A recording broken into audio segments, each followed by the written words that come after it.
E essa gente juntou denúncias falsas, o MP aceitou irresponsavelmente e o juiz, induzido a erro, me afastou.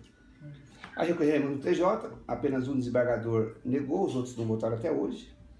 Recorremos ao STJ e, consequentemente, ao Supremo. E foi aí que eu tive a maior decepção da minha vida, juridicamente falando. Onde eu tinha convicção que no Supremo Tribunal Federal essas coisas não aconteciam. O Ricardo Lewandowski, então presidente do Supremo, de 200 prefeitos que recorreram para votar para o cargo, chuta você, quantos votaram para o cargo de 200? Eu não faço ideia. Chuta. Metade? Todos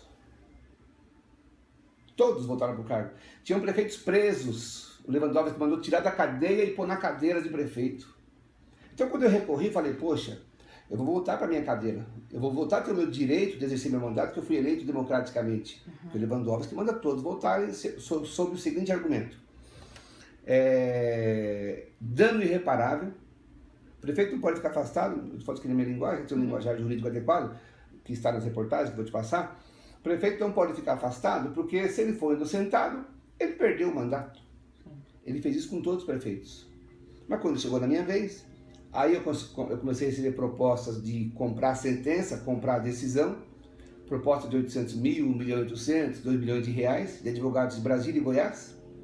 Tenho as provas. O senhor pode me detalhar essa parte? Sim. Como é que foi a primeira vez que ligaram para o senhor, ou para o seu advogado, ou foi pessoalmente? Logo que chegou ao Supremo, inacreditavelmente, advogados de Goiás e Brasília descobriram que eu existo, que meu telefone é X e começaram a ligar para mim.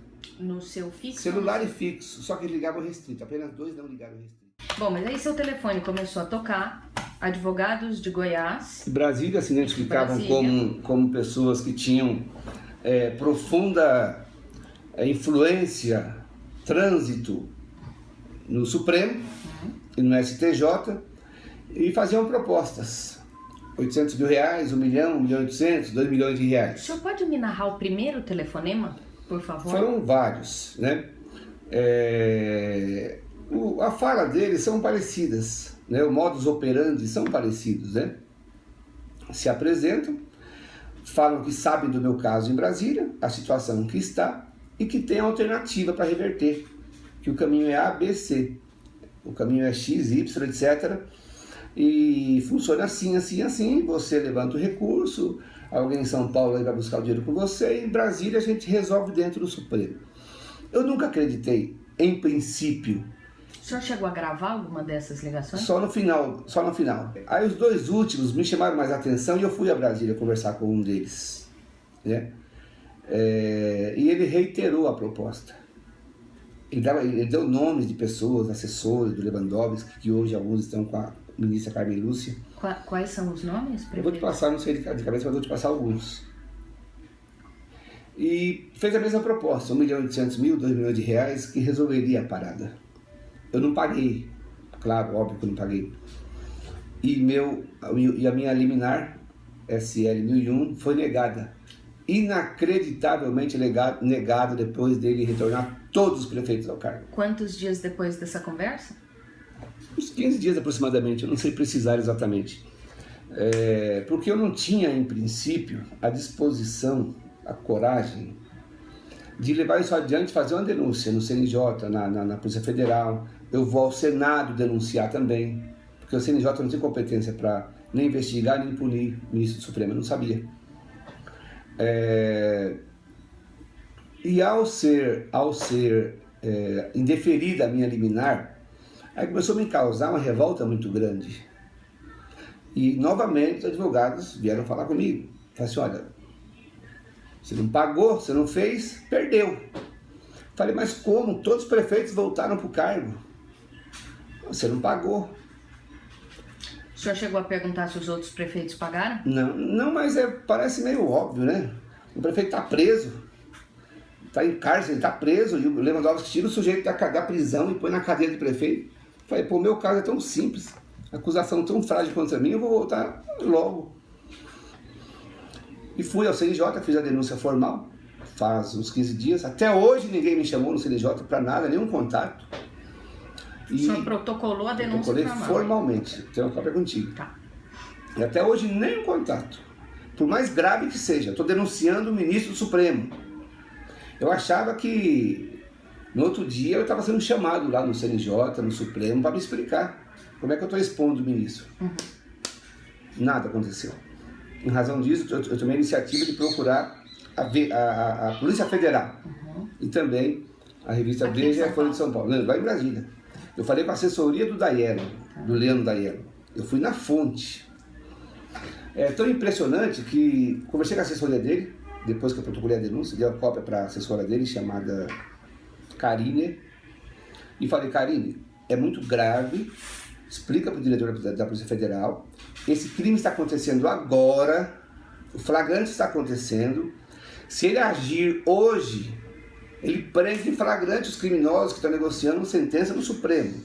Portanto, Karine, eu vou ficar aqui no hotel Kubitschek o dia inteiro esperando para vocês me chamarem para eu colaborar nessa investigação. Nem sinal. Então, voltando à narrativa, o senhor me contou agora há pouco que quando o seu recurso, pedindo para voltar ao cargo de prefeito aqui de Ferraz de Vasconcelos, chegou no gabinete do ministro Lewandowski em Brasília, poucos dias depois o senhor começou a receber ligações de advogados de Goiás e de Brasília, dizendo para o senhor que o senhor precisaria pagar para ter uma decisão favorável. Eles não falavam de forma assim direta, você tem que pagar, mas diziam assim: tem um jeito, tem um caminho.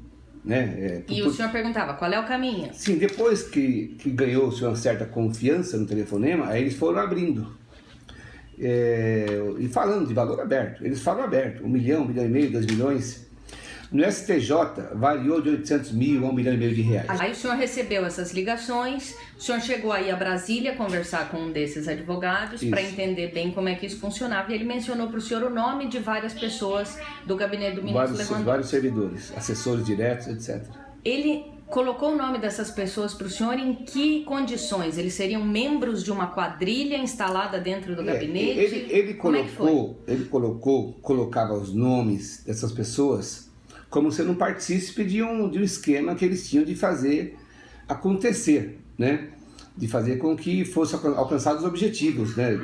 Quantas pessoas, prefeito, ele mencionou? Eu calculo entre 4 e 7 pessoas. Ok. Né? E o nome do ministro? Ricardo Lewandowski. O nome do ministro entrou na conversa, é isso que eu quero dizer? Não. Ministro, na versão dos advogados, fazia parte desse esquema? Os advogados nunca falaram que o ministro Lewandowski liderava o esquema, ou era o chefe do esquema, ou pegava dinheiro. Nunca me falaram. Mas sempre afirmaram que era a equipe do Lewandowski. Por isso que a denúncia que eu fiz no CNJ, eu coloquei o nome dele. Né, até para que houvesse um impacto maior. Então, na sua avaliação, não é possível garantir que o ministro estava envolvido, mas não é possível afastar essa possibilidade? Não tem dúvida. Eu não posso afirmar nem negar, na minha opinião, que o ministro Ricardo Lewandowski tenha participação nisso. Eu quero crer que não, porque me parece que ele é correto. Mas se a Polícia Federal tiver a coragem de investigar, eu não quero nada. Não quero indenização porque eu perdi praticamente a minha vida, aqui a minha carreira. Eu não quero nada. Eu quero que se investigue. Ok. Quando a liminar foi negada para o senhor, a mesma liminar que em situações semelhantes já havia sido concedida para uma série de outros prefeitos, o senhor disse que os advogados continuaram, voltaram a te ligar. Voltaram para fazer o agravo. Ok. E daí, o que eles disseram nessa segunda Disseram que em razão de ter sido negado a primeira vez, que a segunda vez era mais difícil conseguir, mas ainda assim tinha um esquema. E que fatos essa pessoa deu para o senhor para comprovar essa tese? Ele me telefonava várias vezes de dentro do Supremo. Ele teve um fato que me chamou muito a atenção. Quando eu entrei com recurso a primeira vez no Supremo, esse advogado me ligou certo dia meio que desesperado, porque ele estava trabalhando, segundo ele, para fazer o esquema dar certo, da minha liminar ser aprovada, né? E ele me ligou desesperado, esbaforido, e falou assim: olha, tem um tal de Marcos Vinícius ligando aqui na presidência do Supremo para atravessar uma petição. Você conhece esse Marcos Vinícius? Eu falei: pô, Marcos Vinícius é o procurador que faz parte aqui dos caras que fizeram as denúncias para me afastar. Aí eu fiquei intrigado, falei: como é que ele sabe que tem um cidadão lá do fim do mundo ligando dentro da presidência do Supremo. Não tinha como ele adivinhar. Logo, tinha rolo aí, ele tinha penetração lá. Continuaram ligando para o senhor, ainda tem jeito de consertar e tudo mais, o senhor falou, vou a Brasília de novo, me liga depois, vou pensar, não vou pagar. O que o senhor falou? A partir daí, eu já comecei a me preparar para fazer o que estou fazendo hoje, que são as denúncias. Comecei a guardar conversa do WhatsApp. No passado, quando eu comecei o trabalho jurídico para voltar ao cargo, eu nunca imaginei que fosse chegar numa situação dessa, de receber proposta de dentro do Supremo para vender a minha sentença, meu julgamento. Portanto, eu cometi o erro de não gravar as conversas, né? Eu achei que fosse muito simples, porque eu via que todo mundo tinha voltado ao cargo. Mas algumas o senhor gravou? Sim. Quando eu comecei a agir para agravo, né? O agravo no Supremo, depois que foi negado a primeira vez, aí eu comecei a guardar documentos, gravações, WhatsApp, telefonemas. O que eu tenho, se a Polícia Federal, repito, se tiver coragem de investigar, se a ministra Carmen Lúcia tiver a coragem de permitir a investigação dentro do Supremo, o que eu tenho é o suficiente para puxar o novelo, como é que fala? A ponta aí do iceberg para fazer uma lava-jato dentro do Supremo. O senhor teve algum indício de algum outro gabinete envolvido? Não. Claro que antes do seu recurso chegar no Supremo, ele teve de passar pelo STJ. Como é que foi a sua passagem ali, a passagem do seu recurso? Como é que o senhor foi abordado? Ali foi parecido, né? Naturalmente que primeiro fomos ao STJ. Aí eu recebi 5, 6 ligações de advogados de Goiás e Brasília. A mesma turma? A mesma turma. Inclusive, um dos advogados foi o mesmo que trabalhou a questão no STJ, que óbvio que eu não paguei, haja vista que eu não voltei para o cargo, e continua até hoje em Brasília. Esse que eu não posso passar o nome ainda, porque se a PF foi investigado, aí ele já foi embora. Esses advogados que te ligavam faziam parte de um mesmo grupo ou eram concorrentes, digamos, rivais desse negócio? Eu posso dizer que eles não seriam concorrentes, eles participam de um esquema onde chegam os processos dentro, de acordo com o que eles me falaram, chegam os processos dentro dos recursos, processos dentro do STJ, pessoas de dentro do STJ, não necessariamente o ministro, a assessoria pega esse processo e vai passando para os advogados parceiros do esquema, do crime, né? E já passam tudo, a possibilidade, os dados, endereço, telefone. Mas esse advogado que integra esse esquema dentro do STJ e do STF, ele colocou que o filho do Falcão tem trânsito em todos os demais gabinetes e poderia reverter o meu afastamento. No Judiciário Paulista, eu nunca recebi nenhum tipo de proposta, nenhum tipo de conversa, nenhum tipo de qualquer que seja contato para a questão de negociar a sentença.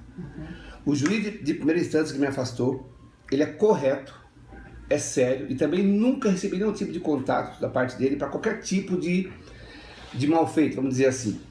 Eu considero o Judiciário Paulista correto, não tenho nada para desabonar. O que eu tenho de muita indignação é o fato dos desembargadores até hoje não terem tido a sensibilidade jurídica, vamos dizer assim, e o juiz de primeira instância, de ler o processo que me afastou e ver a obviedade da fragilidade das denúncias. E o principal, de me manterem afastado, sem eu ter sido condenado, sem eu praticamente não ter sido ouvido, e as denúncias serem totalmente frágeis, falsas e fabricadas. Como é que o senhor se sente vendo tantos políticos envolvidos na Lava Jato atuando nos seus mandatos há muito tempo? Isso faz parte, isso tudo, na minha opinião, faz parte de todo um sistema apodrecido e corrompido do Brasil, que a sociedade fala político tal, político, política. Se a sociedade acordar, ela vai perceber que a classe política é uma pequena engrenagem desse processo corrupto que apodreceu, que é um câncer, eu diria, incurável no Brasil. Porque se está no STJ, está no Supremo, vamos recorrer a quem?